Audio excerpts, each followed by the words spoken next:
د اشرف غني تازه پریکړه سیاسي ګوندونه یوې خواته کوي خو ولې څنګه او هغوی څه وایي او څه روان دي. ګرانو لیدونکو السلام علیکم. ټاکل شوي د امریکا او طالبانو ترمنځ له تړون وروسته یو مهم پړاو چې بین الافغاني خبرې دي پیل شي او داسې معلومات ترلاسه شوي چې ښایي بین الافغاني مذاکرات په ناروې او یا کوم بل هیواد کې ترسره شي. په همدې اړه د افغانستان حکومت وایي له طالبانو سره د مرکچي پلاوي په جوړښت کې به د سیاسي ګوندونو استازو ته ونډه ورنه کړل شي. د ولسمشر محمد اشرف غني ویان صدیق صدیقي وایي د دې پلاوي د جوړېدو په اړه له سیاسونو او ګوندونو سره مشورې شوې، خو دا چې طالبان له افغان حکومت سره مذاکره کوي له همدې کبله به د دې پلاوي غړي حکومتي کارکوونکي وي. ولسمشرۍ ماڼۍ داسې مهال دا څرګندونې کوي چې له دې وړاندې په ځلونو ویلي له طالبانو سره مذاکره کوونکی پلاوی به د ټول افغانستان استازولي وکړای شي، خو دا چې حکومت وایي چې سیاسي ډلو ته په دغه مذاکراتو کې ځای نشته د هغوی غبرګون څه دی. ځینې ګوندونه وایي که د سولې مرکچي پلاوي کې د دوی استازي نه وي دوی به یې ونه مني. محمد محقق چې د اسلامي وحدت ګوند مشري کوي ویلي که ارګ په یوازې ځان د دې پلاوي د جوړښت په اړه پریکړه وکړي دوی به یې ونه مني.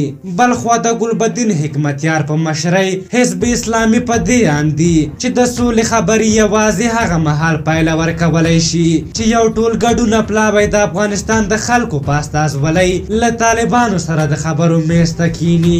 دغه راز د جمعیت اسلامي ګوند د رهبري شورا غړی محمد اسماعیل خان که څه هم هیله ښیي چې د امریکا متحده ایالاتو او طالبانو ترمنځ د کیدونکي هوکړې وروسته به ولسمشرۍ ماڼۍ د مرکچي پلاوي د جوړېدو په اړه مشورې پیل کړي، خو دا هم وایي کله طالبانو سره د مرکچي پلاوي په جوړښت کې ګوندونه او سیاسونو ته ونډه ورنه کړل شي دوی به جوړښت ونه مني. د افغانستان مخکینی ولسمشر حامد کرزي د نږدې کسان هم وایي چې کرزي له حکومت سره د مرکچي پلاوي د جوړېدو په برخه کې د دې پلاوي په ټول ګډونوالي ټینګار کړی دی. په هر حال د سیاسونو هڅه هم دا ده چې دوی ځان په دغه بهیر کې ورګډ کړي، خو د دوی ګډېدل ښایي دا پروسه ډېره اوږده او جنجالي کړي او په مذاکراتو کې د نظام موقف کمزوری کړي. او باور دا دی چې د سولې خبرې باید د افغان حکومت او طالبانو ترمنځ ترسره شي نو نتیجه به یې مثبته وي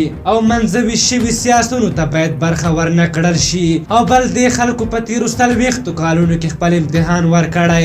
له دې وړاندې ولسمشر غني بار بار ویلي چې دا سیاسون څوک دي او دوی ته چا دا واک ورکړی چې د خلکو نمایندګي وکړي. ولسمشر غني وایي چې دی په زور نه دی ولسمشر شوی، د خلکو لخوا ټاکل شوی او دا چې ولس واک ورکړی نو دوی دا پروسه پر مخ وړي. خو بلخوا طالبان بیا وایي چې دوی حکومت سره خبرو ته نه کیني. نو وګورو چې په دې برخه کې څه کیږي. په هر حال ستاسو په نظر د سولې خبرې باید د چا ترمنځ ترسره شي او څوک باید د خلکو نمایندګي وکړي؟ خپل نظرونه راته په کومنټ کې ولیکئ. که زموږ ویډیو مو خوښه شوې وي ضرور لایک کړئ. تر بلې ویډیو مو په لویو بخښونکي خدای سپارم. د الله په امان.